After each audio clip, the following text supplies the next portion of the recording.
Meu nome é Daphne Hauck de Oliveira, tenho 31 anos. Meu nome é Simone, eu tenho 33 anos. Eu me chamo Helena Níquel, eu tenho 46 anos. No dia 13 de março, eu estava no Paraguai ainda, que eu estava estudando lá. Aí eu lembro de assistir o jornal e alguém falar assim, vai fechar todas as fronteiras.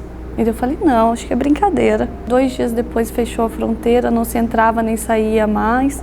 A gente veio para o lado do Brasil e a partir de então a gente ficou em Cascavel, porque já não tinha mais como voltar para lá. Nunca imaginei que a gente ia passar por algo assim tão difícil. Quando começou a pandemia, que você olhava para os noticiários e via uma realidade lá fora, ela parecia que estava ainda muito distante da gente. Quando eu conversei com um amigo, Fernando, lá dos Estados Unidos, nós começamos a conversar e ele falou, olha, aqui a pandemia estourou, aqui tá feio, daí eu falei assim, nossa, aqui no Brasil ainda a gente tem poucos casos, só que em tão pouco tempo, em conversa com ele de novo, eu disse para ele, nossa, aqui a coisa tá tensa, aqui a coisa tá bem ruim mesmo.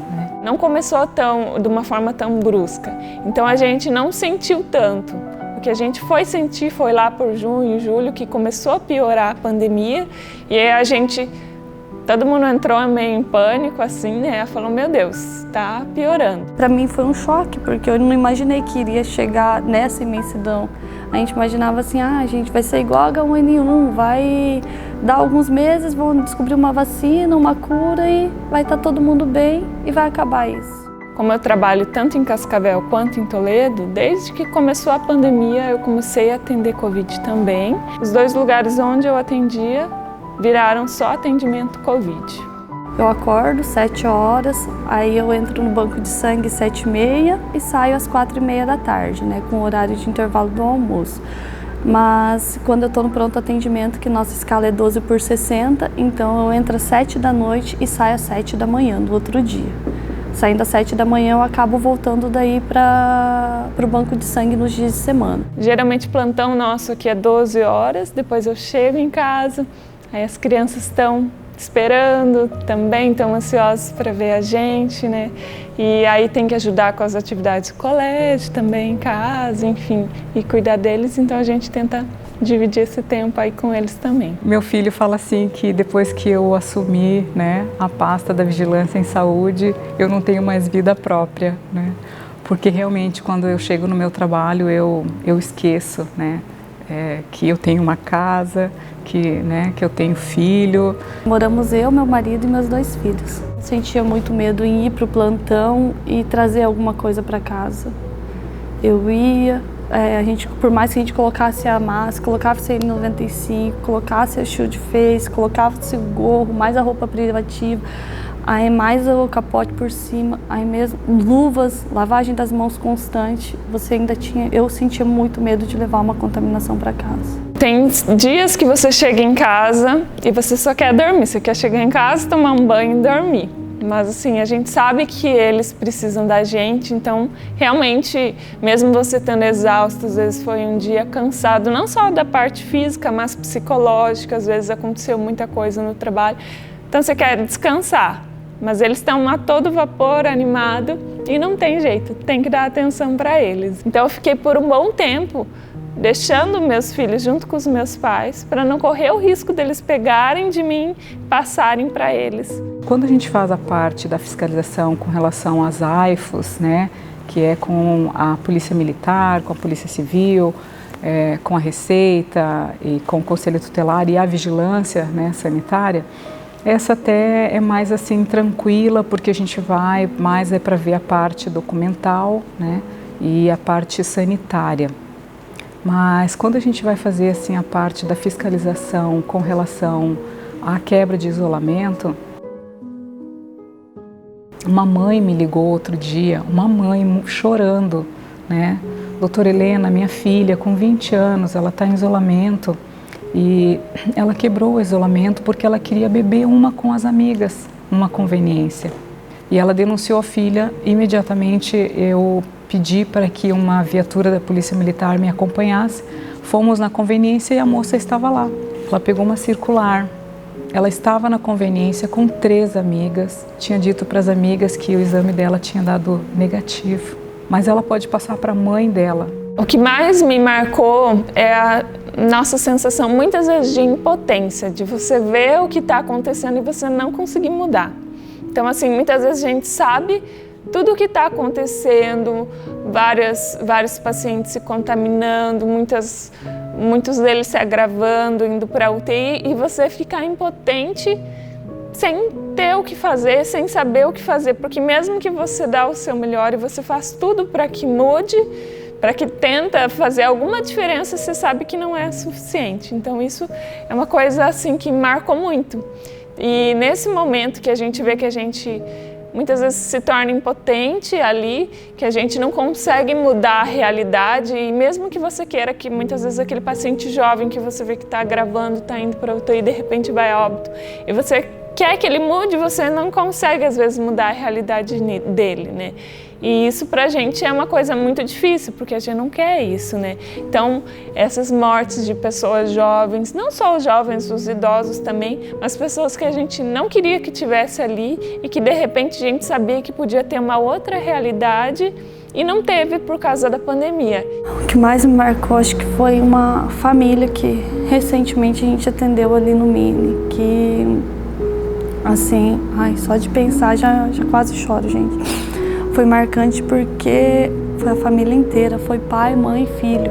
Então, assim, primeiro veio o pai, atendemos ele, daí passou alguns dias, veio o filho, atendemos também, por último veio a mãe. Só que nessa trajetória o pai complicou, evoluiu para o tubo, alguns dias depois o filho complicou e por último foi a mãe.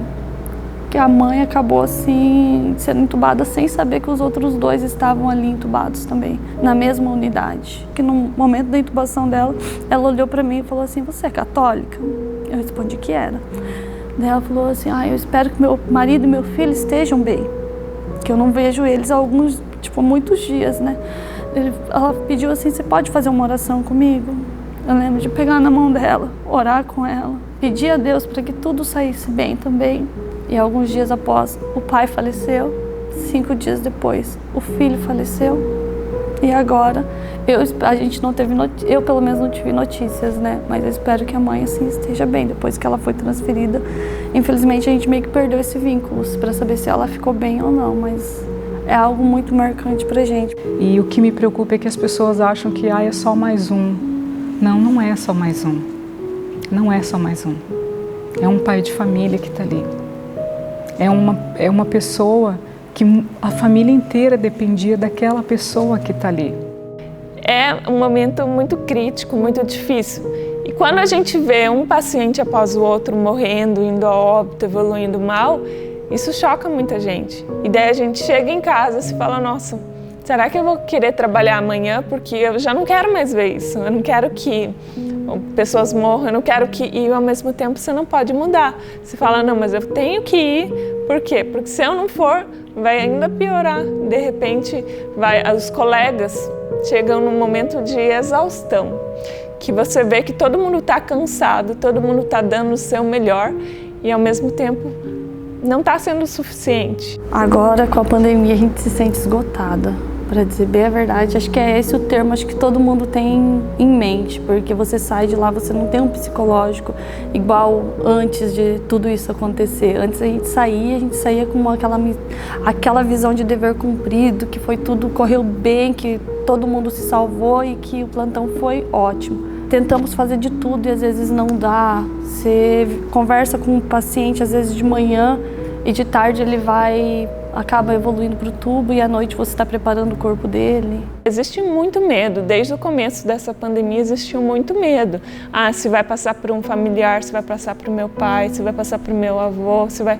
E ele falava: "Daphne, por que você não para? Você não precisa trabalhar nisso." Eu falava: "Meu amor, se eu não trabalhar com isso, agora que eu realmente preciso, não tem função nenhuma a faculdade que eu fiz, porque a gente se formou para ajudar os outros, e se não for para isso não tem sentido, então a gente não pode ter o medo, né? Claro que a gente sabe que é difícil, que é muito difícil, mas a gente tem que passar por isso também, e os outros dependem da gente, né? É medo mesmo, é medo e a incerteza de saber se a gente vai sair bem disso ou não. A população em si, ela ainda não se conscientizou, né, do que realmente nós estamos vivendo.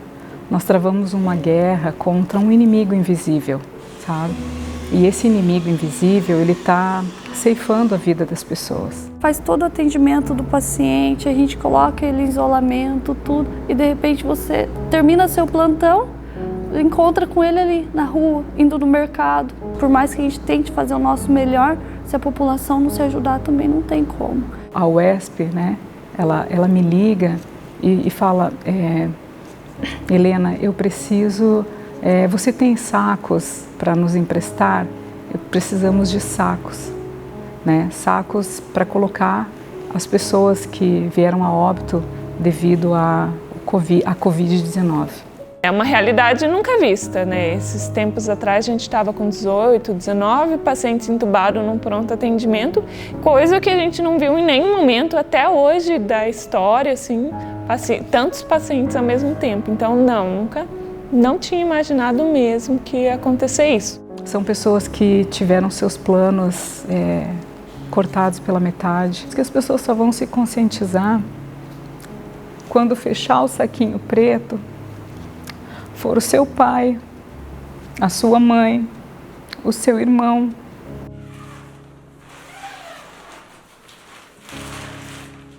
A gente está ali na linha de frente vendo tudo isso todos os dias, vendo pacientes se morrendo mesmo, sem poder dar um último abraço na família, um último beijo, um último eu te amo.